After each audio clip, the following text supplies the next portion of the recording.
para que esta hora, este servicio, sea de agrado a tu presencia. Todo esto te lo pedimos y te lo agradecemos en el nombre de tu Hijo, nuestro Señor Jesucristo. Amén.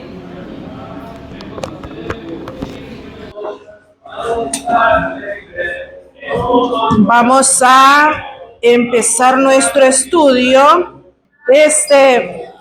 Fíjense de que yo hace ya varios años, muchos, pero no tanto, un sobrinito mío se andaba jugando en la noche, se cayó y se golpeó su frentecita, se le hizo un hoyo y le empezó a salir un gran montonote de sangre.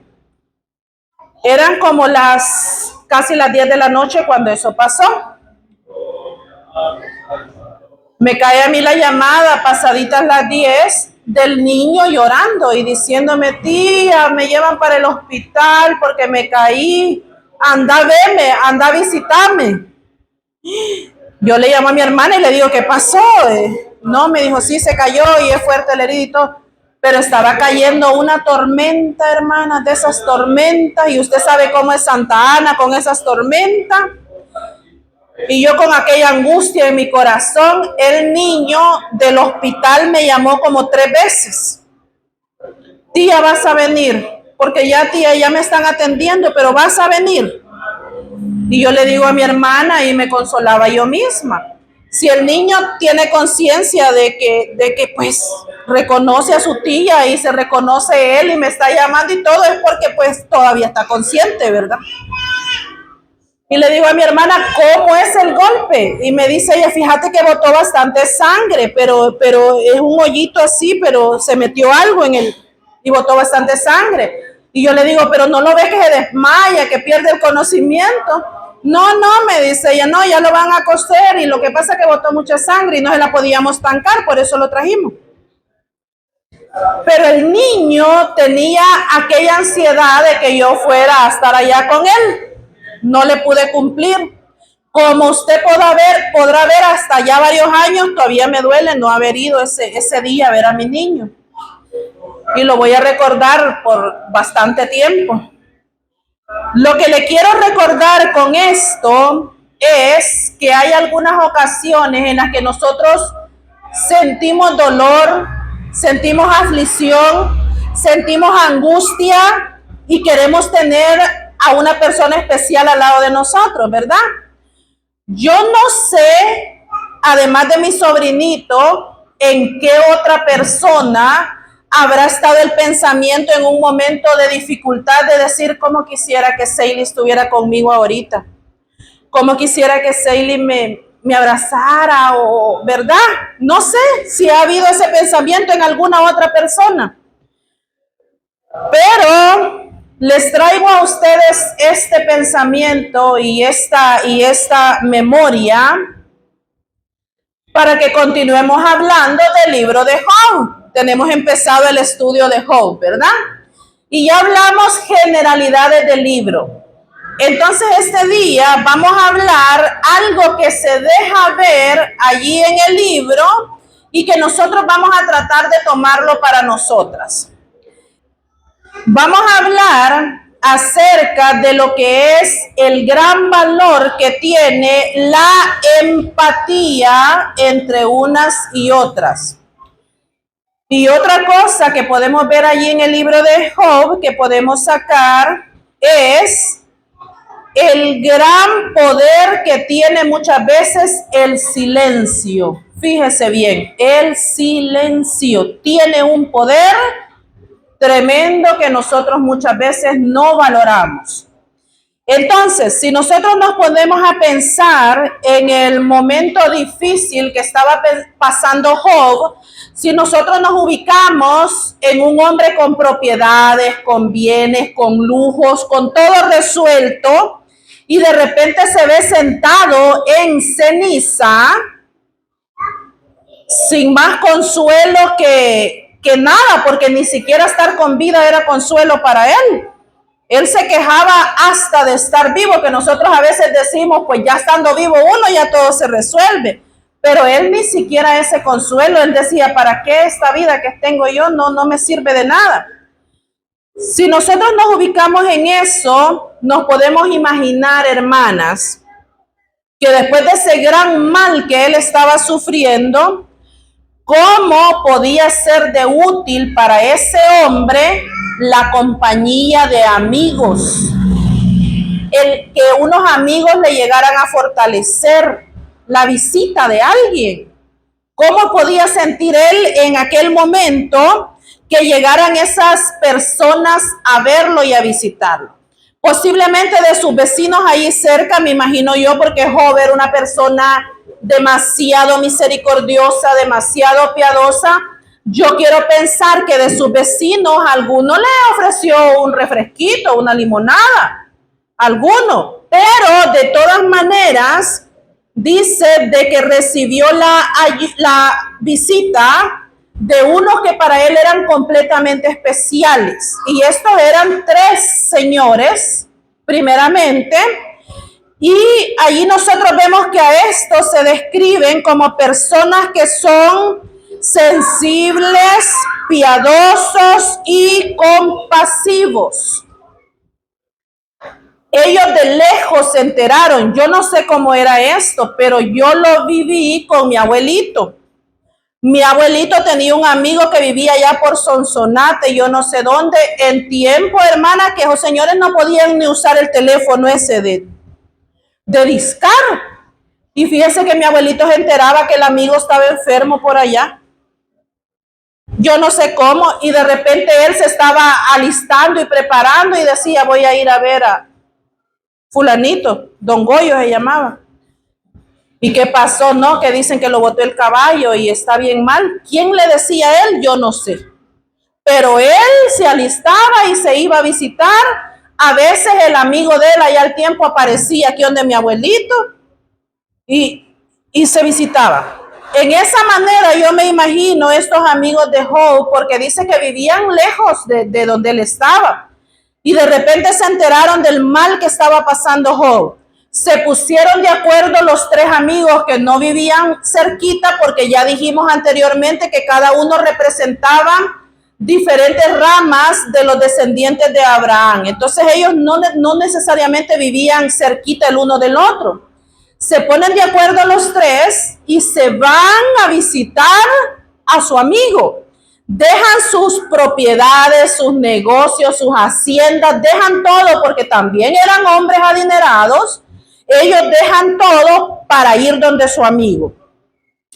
Y cuando llegan donde su amigo, dice que de lejos lo reconocieron, que el que estaba sentado allá, el bulto que estaba allá debajo de un árbol, todo lleno de ceniza y lleno de llagas y lleno de dolor, era su amigo. Ellos dicen que lloraron desde lejos.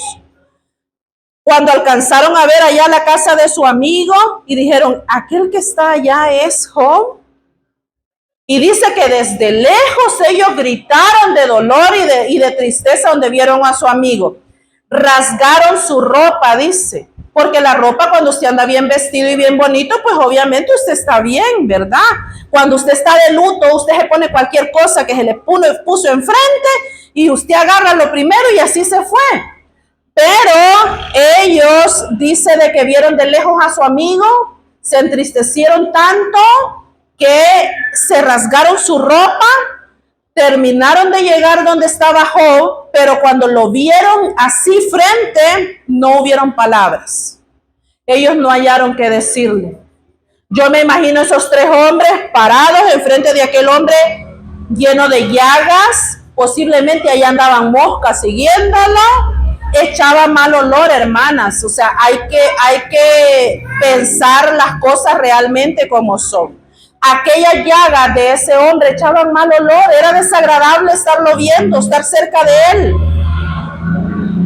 Fue tanta la situación que ellos llegaron y ya cuando lo tuvieron enfrente no hubo palabras para él.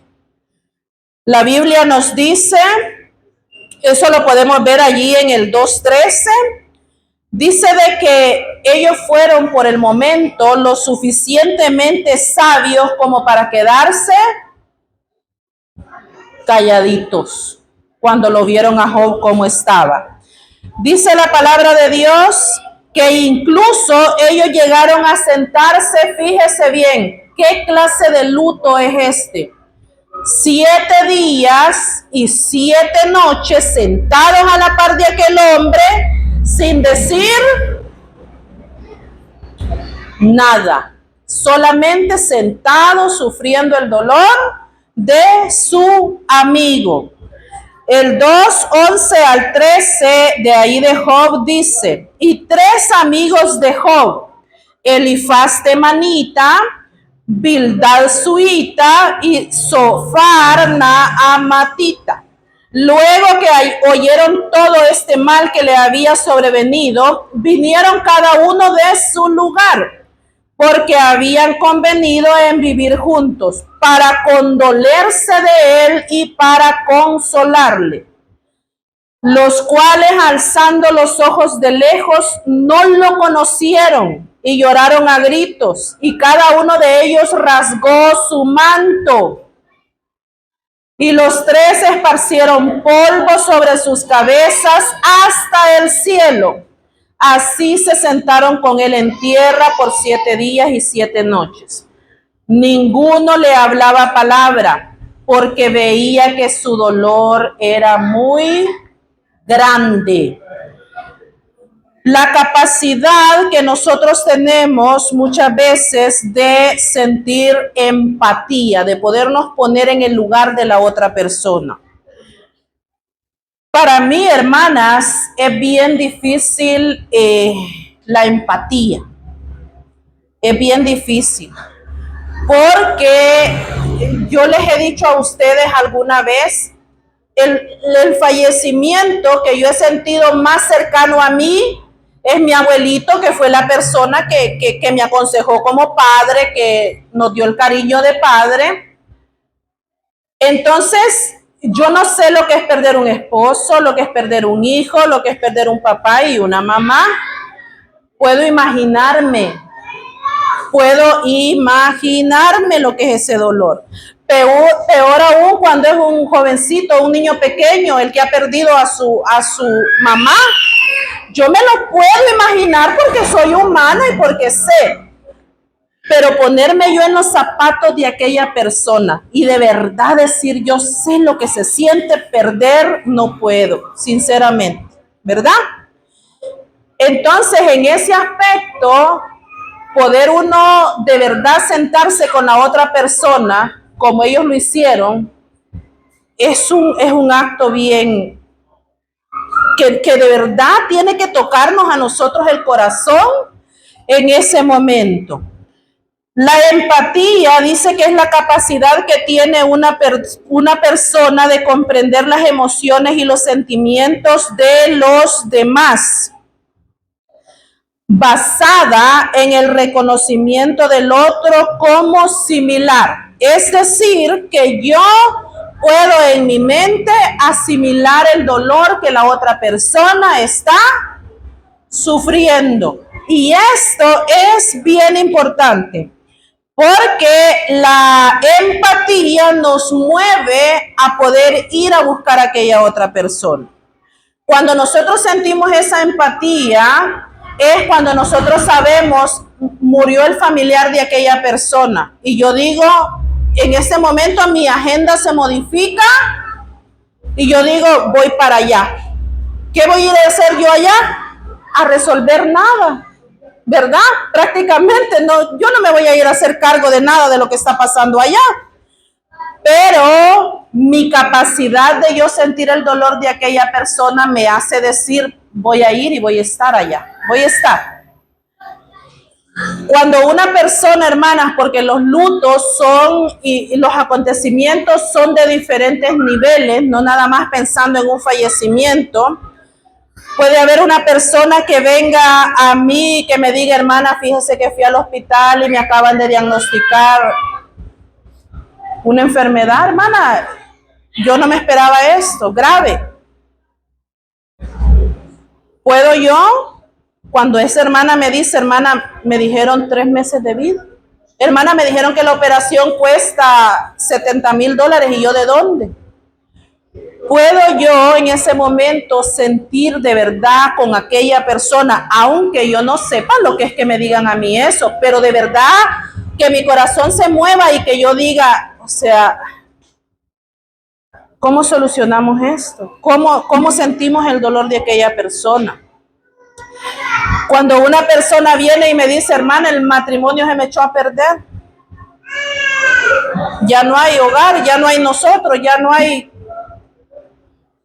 ¿Puedo yo ponerme en el lugar de aquella persona y de verdad sentir una espinita en mi corazón en ese momento y decir, me duele lo que esa persona está pasando, me duele lo que ella está pasando? La empatía nos hace movernos hacia aquella persona. Ahora mismo es más fácil movernos hacia aquella persona con mandarle un mensaje, ¿verdad? Estamos más cercanos. Mandarle una florecita, un corazoncito, un algo, pero hacerle ver a aquella persona, me enteré de tu dolor, me di cuenta que estás pasando un dolor y me hago presente en tu vida, aunque sea, ¿verdad? Aunque no pueda hacerlo físicamente, pero en tu vida me hago presente. Yo me di cuenta de tu dolor y lo estoy sintiendo también. Puede suceder eso, que la otra persona sienta que yo me enteré de su dolor y que también siento parte de eso que ella estaba sintiendo. En este caso, nosotras podemos ver también lo que es el silencio allí en ese versículo que leímos, el silencio. El silencio es una cosa bien incómoda, porque si usted llega a hacer una visita, ¿verdad? Alguien le dijo, fíjese hermana, que me dijeron unos meses de vida, una enfermedad grave y tal. Voy a llegar a verla, hermana. Y llego y me siento allí con ella.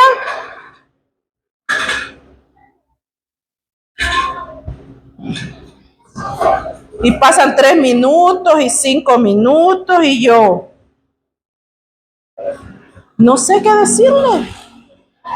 El silencio es incómodo porque uno trata de callar el silencio y de repente dice uno, qué calor está haciendo, ¿verdad, hermano? Y la otra persona dice, ve, ya se me salieron las gallinas. Cuando no hay palabras que nosotros podamos decir, podemos ponernos a pensar en Job y en sus amigos y no decir con palabras, sino decir, estoy sentada aquí contigo, me puse la misma ceniza que tú te pusiste, estoy sentada aquí al lado tuyo, pero no sé qué decirte. No sé qué te puedo decir. Dice que se sentaron con él por 7 días y ninguno hablaba palabra porque veía que su dolor era grande. Nos ha pasado, hermanas, en alguna ocasión que yo no hay qué decir. ¿Qué palabras le voy a decir yo a la persona? A veces decimos bobadas porque no sabemos qué es lo que vamos a decir, ¿verdad? ¿Qué es lo que nosotros tenemos en cuenta o debemos tener en cuenta cuando nos vemos ante una situación así? Cuando yo digo, necesito ir y estar con esta persona, pero yo no sé qué palabra decirle, pero yo necesito estar ahí cerca. ¿Qué voy a hacer yo? Algunos consejos son, y dicen, no digamos cosas solo por decirlas. No trate de opacar el sentimiento en ese momento solo. Es que así es la vida, hermana, así de todas maneras y no todos nos vamos a morir, pues. Ay, hermana, es que sí, ya se veía bien mal, fulanito, y sí, que yo ya hasta me extrañaba que había vivido ya tantos días. Como dice el papá mío, dice que él cuando va a dar consuelo, mejor decepcionada termina la gente, dice, porque él de un primo que se murió a los 3 días de enfermo les habla, dice, entonces, la pobre gente, mejor ya no nos visita. Don Armando dice que le dicen, porque a veces nosotros necesitamos llenar ese silencio con frases o con palabras, hermanas, que no vienen al caso, que no tienen nada que ver con lo que está pasando. Llegamos y nos ponemos a hablar, ya vio el presidente lo nuevo que... Ya vio el final ahí de la casa de los... Y la otra persona está en otra cosa. Pero como nosotros no hayamos qué hacer, entonces una recomendación dice, no llegue a decir cosas solo por decirlas. Llegue y mejor mire, ocupe de ese silencio. Siéntese ahí tranquilamente, pero no busque palabras que no van a quedar bien. No intentemos romper el silencio de la otra persona. Cuando nosotros llegamos, la persona está dolida, está ensimismada con aquello que le han dicho, que le ha pasado, que ha visto, que ha sentido. No tratemos nosotros de llegar a decirle, hermana Dora, es que cuénteme, ¿cómo es que fue? Pues hermana Dora, y hermana Dora, es que vaya, y ayer, como, y ya después, y a la mera hora, hermana Dora, ¿qué fue? Y la hermana, ella está metida en su situación, en su dolor, analizando a veces aquello que ha pasado, ¿verdad? Tratando de entenderlo. No, hermana Dora, pero ¿y cómo fue? Pues, ¿y a qué hora? Pues, y entonces, ¿y cómo fue que se dio cuenta? ¿Y cómo fue que sintió? ¿Y cómo fue que...?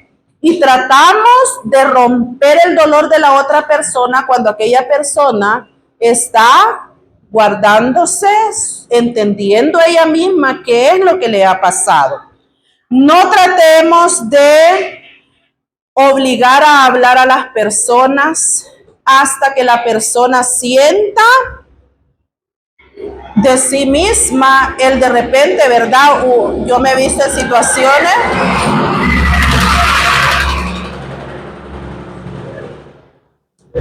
cuando de repente la persona dice, es que yo ayer que lo trajimos al hospital ya sentía que venía mal. La persona de sí misma está tratando de expresar las cosas. Es que yo ya hace 3 meses veía que esta situación venía así, pero es la persona la que está tratando de decirme las cosas. Entonces yo no puedo romper, yo tengo que tomar esos consejos hasta que la misma persona tiene la necesidad de decirlo. Y cuando la persona me dice a mí, es que yo ya hace días que venía viendo o venía sintiendo o venía notando, en ese momento yo tengo que tomar en cuenta otras cosas. Y es que le tengo que dar a la persona el espacio y la libertad para que la persona hable, para que ella diga ya lo que va a decir. Tengo que escuchar que ella me diga todo lo que ella quiera, porque si en el momento me dice, es que fíjese hermana que hace 10 años mi papá, digamos que Mirna me va a contar de su papá, hace 10 años mi papá, no hermana, pero hace 10 años no, porque eso de la enfermedad de él fue hace poco.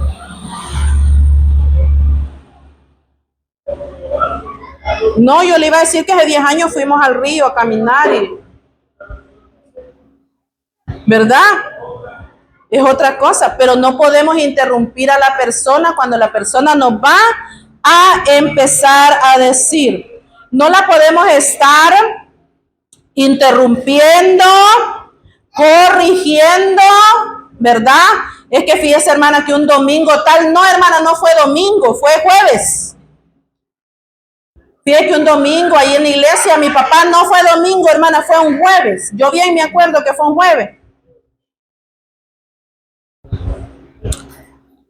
No podemos estar en ese momento aclarando situaciones y tenemos que dejar que la persona hable, que de ser posible grite, que llore, que diga lo que ella quiere decir en ese momento. Y nosotras tenemos que ser las suficientemente empáticas como para poder escuchar el llanto. Si la persona golpea en ese ratito la mesa, la pared, me da coraje, me da que no le pude comprar las aspirinas a mi familiar, que no pude hacer esto, que no pude hacer aquello. Deje que la persona se exprese en ese momento, ¿verdad? Y usted nada más va a estar allí cerca de aquella persona. Le digo, hermanas, porque nosotros hemos pasado varias situaciones seguidas, ¿verdad? Y de repente uno no haya qué es lo que va a hacer en esos momentos. Y la otra persona puede decir, me siento sola, me siento... ¿Qué es lo que estoy sintiendo? Otra cosa que nosotros podemos ver acá en el caso de Job es que sucedieron para él por parte de sus amigos los que uno esperaba que llegaran a consolar y hacer ese bálsamo, ese alivio, dice que Job sufrió reprensiones ante el mal que él estaba sufriendo. En el 4:2 empieza a hablar Elifaz y Elifaz le dice, ya a los 7 días de estar en silencio, Elifaz le dice, si probáremos a hablarte te va a ser molesto, pero ¿quién podrá detener las palabras? Le dijo Elifaz. Ya Elifaz dice, ya sentimos, ya estuvimos contigo ya mucho tiempo, pero vamos a hablar. En este momento, hermana, yo le digo sinceramente que hubiera sido mejor que Elifaz no tomara el valor de hablar. Fíjese, si yo pudiera regresar el tiempo y decirle, Elifaz, mejor no hables. Mejor quédate otros 7 días callado, por favor, no hables. Porque allí nosotros vemos cómo es que empieza a hablarle este amigo. Y le dice en el 7, recapacita ahora, Job, recapacita. Le está hablando a un hombre que está lleno de llagas, que lo ha perdido todo, que está lleno de moscas, recapacita. Qué inocente se ha perdido, le dice Elifaz. Mejor se hubiera quedado callado. Hubiera sido mejor no escucharlo. Y le dice, ¿y en dónde han sido destruidos los rectos? Mire qué pregunta la que le está haciendo a un hombre que lo ha perdido completamente todo. Ponete a pensar dónde han sido destruidos los rectos, Job, le dice. Como yo he visto, dice Elifaz, los que harán iniquidad y siembran injuria, esos ciegan, le dice. Perecen por el aliento de Dios y por el soplo de su ira son consumidos. Los rugidos del león y los bramidos del rugiente. Para decir estas palabras a Job, hermanas, recapacita. ¿Has visto tú alguna persona recta que le ha ido mal, Job? Y continúa hablando. En el 8 le dice, ¿sabes qué haría yo, Job, en tu situación que tú estás? Ciertamente yo buscaría a Dios. ¿Cuántas veces hemos oído nosotras esas palabras? Que son muy bonitas palabras y muy buenas palabras, hermana. Pero cuando me lo están diciendo como un reproche, yo en la situación que usted está, hermana fulana, ¿sabe qué es lo que yo haría? Buscar a Dios. Eso es lo que ¿qué le estoy diciendo yo a la persona? Usted está lejos de Dios, por eso es que le está pasando esto. Yo lo que haría, dice, buscaría a Dios y encomendaría a Él mi causa. Yo eso haría, pero como tú eres Job, has hecho cosas distintas. El cual hace cosas grandes e inescrutables y maravillas sin número. Yo he visto gente hablando a los que están, yo he visto, hermanas, muchas veces casos como estos, en los que hay gente que está sufriendo una enfermedad o que, como le digo, una pérdida de un bebé, de un embarazo, de un trabajo que era bueno, y la persona de repente se ve y la persona le está hablando acerca de su poca confianza que tiene en Dios, acerca de lo poco que esa persona tiene fe, acerca de lo poco que esa gente se encomienda a Dios. Esa es la conversación que muchas veces llevamos nosotros a los que están sufriendo. La respuesta que Job le da a Elifaz dice en el 6:1, respondió entonces Job y dijo, oh, que pesasen justamente mi queja y mi tormento, y se alzasen igualmente en balanza, dice Job, porque pesarían ahora más que la arena del mar. Job dice, si en este momento tú pudieras agarrar todo mi dolor y todo mi sufrimiento que yo estoy pasando y todo lo que yo estoy sintiendo y lo pudieras poner en una balanza, dice él, va a pesar más que toda la arena que hay en el mar, porque es demasiado dolor el que yo estoy pasando. Y le dice, enseñadme, Elifaz, y yo callaré. Hacedme entender en qué he errado, le dice Job. Dime una cosa específica. Dime claramente, este momento tú fallaste, dice Job. Dímelo claramente. Cuán eficaces son las palabras rectas, pero, le dice Job, ¿qué reprende la censura vuestra en este momento?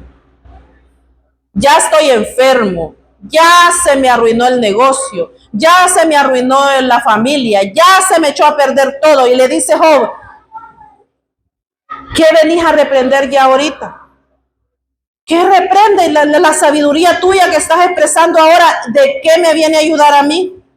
Cuando nosotros, hermana, una persona viene y nos dice, mira, hermana, mi hijo bien rebelde, ya el hijo ya de 20 y tantos años, bien rebelde, mira, hermana, yo viera cómo estoy sufriendo.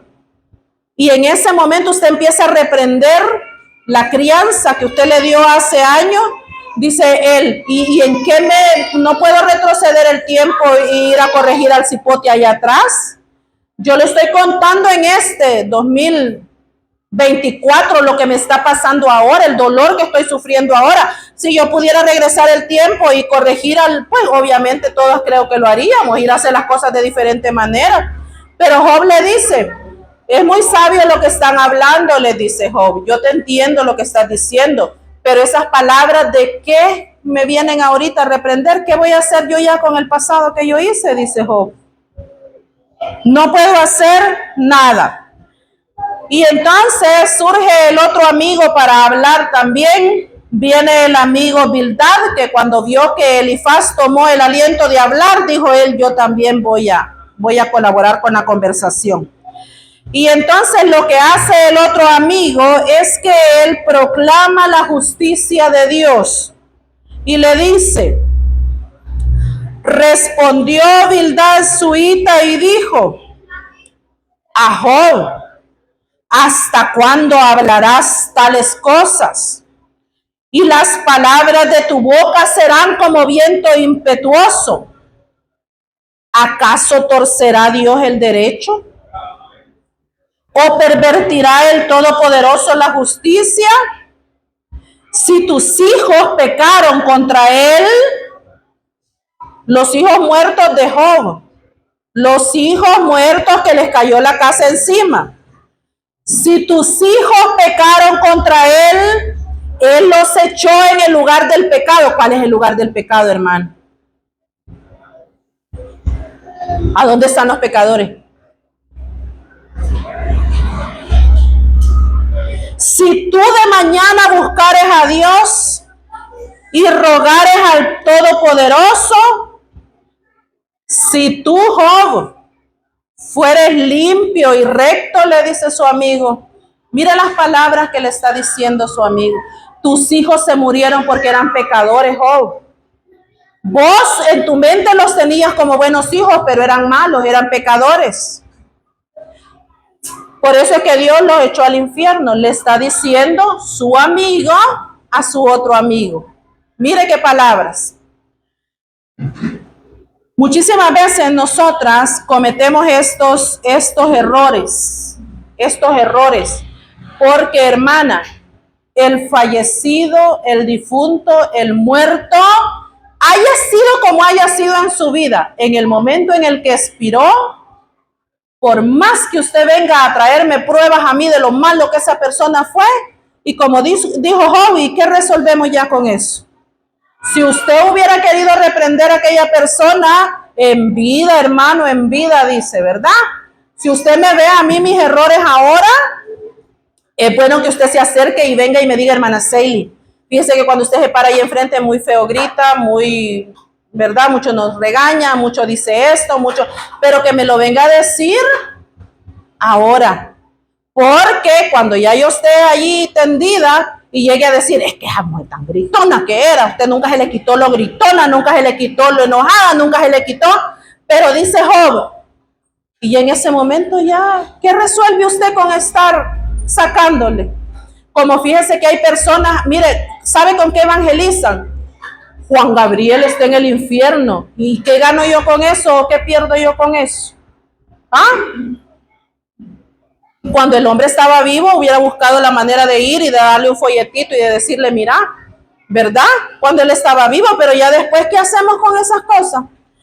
Fíjese de que hablar del destino de los muertos, de los seres queridos, de las otras personas, es una falta de respeto, es una ingratitud muchas veces, porque nosotras conocemos el camino, nosotras conocemos el evangelio, nosotras sabemos, pero que usted llegue, se le murió un pariente a una de nosotros que no era cristiano, que ya conocía el evangelio, porque si conoce a un cristiano es porque ya conoce el evangelio.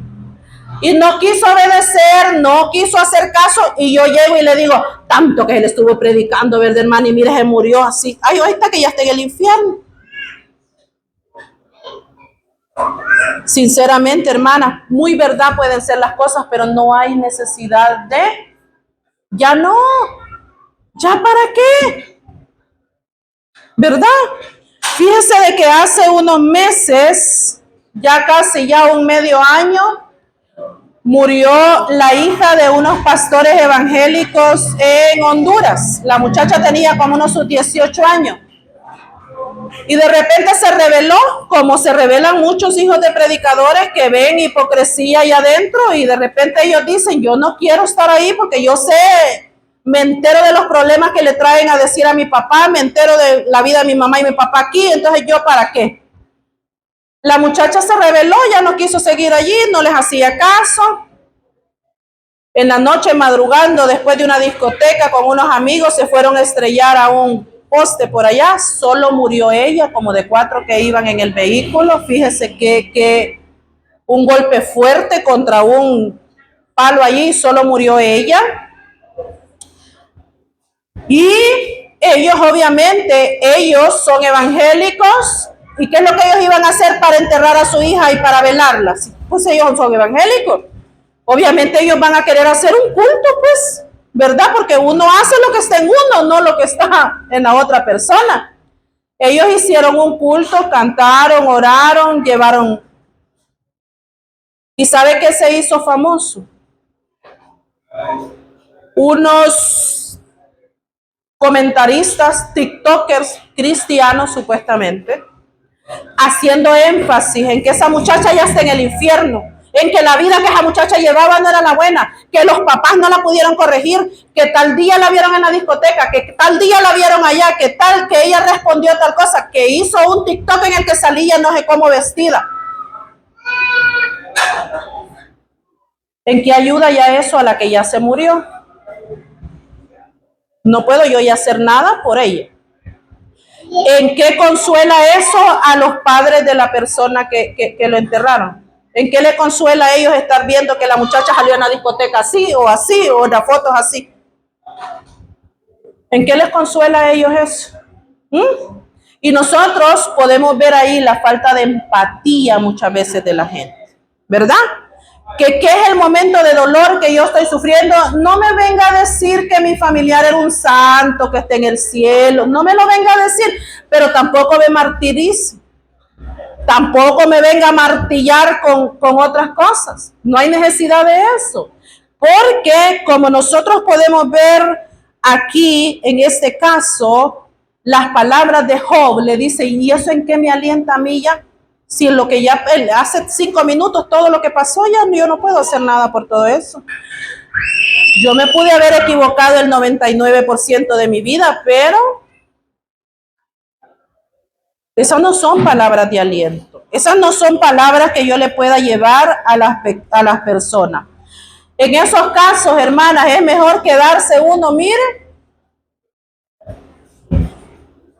Porque a veces dicen, y que el predicador se ve, ¿verdad?, en problema y dice que vamos a ir a predicar si no era cristiano. Dele aliento a la familia, dele ánimo a la familia, dígale que ellos se van a reconfortar, que ellos van a estar bien. Pero lo que no le predicó al que está en la caja, ya no venga ya. Sí, él ya no le va a oír nada de lo que está usted diciendo. Ya él ya se fue a dar sus cuentas que va a dar y ya no podemos hacer absolutamente nada. Entonces, vamos a ir terminando nada más con la respuesta que Job le dice a su amigo. Le respondió Job y le dijo, ciertamente yo sé que así es. Yo sé que pude haber cometido errores, yo sé que yo a mis hijos, obviamente, dice Job, yo los tenía en alta estima. Podían haber pecado porque dice que Job, él iba a hacer sacrificio por si los pecados de sus hijos. Él dice, yo sé todo eso.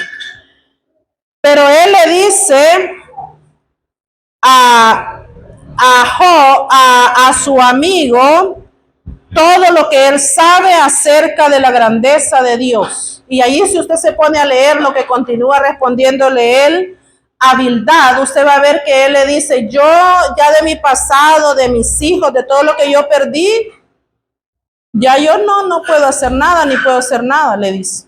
Pero él se pone a referirle acerca de la grandeza que él ve en Dios y de lo que Dios le puede dar y le puede resolver en ese momento. Y vamos a llegar hasta acá, vamos a continuar próximamente viendo al siguiente amigo, a ver si el siguiente amigo sí puede reconfortar a Job. Y pensemos nosotras, hermanas, cuando nosotras nos hemos visto o cuando nosotras nos vemos en una situación así. Cuando no encontramos palabras buenas que decir, no digamos las malas. Trágueselas, quédeselas. Que fulano le debía no sé quién, calles. Que fulano era malo porque no sé qué, guárdeselo, hermana. Si usted ya no puede colaborar, si yo no puedo colaborar ya para bien de la persona, ya no gano nada con estar poniéndole sal a la herida, con estarle poniendo limón. Es que usted no pudo criarlos, hermana, a sus hijos, por eso es que sus hijos le salieron así. Es que usted, hermana, lo que pasa es de que usted tuvo la culpa porque hace 15 años hizo tal cosa. Ya dice Job, mire, dice Job, ya yo, ¿para qué me viene a hablar a mí de...? Yo comprendo, dice, la grandeza de Dios, la magnificencia de Dios, pero yo en ese momento necesitaría que mis amigos por lo menos guardaran silencio conmigo. Si es mucho pedir, podrá decir Job. Entonces nos vamos a quedar hasta acá y vamos a dejar en continuación al último amigo, a ver si ese último amigo pues sí consigue reconfortar al pobrecito de Job. Y le voy a dar el tiempo, hermana Mirna, por favor, si nos quiere orar para finalizar.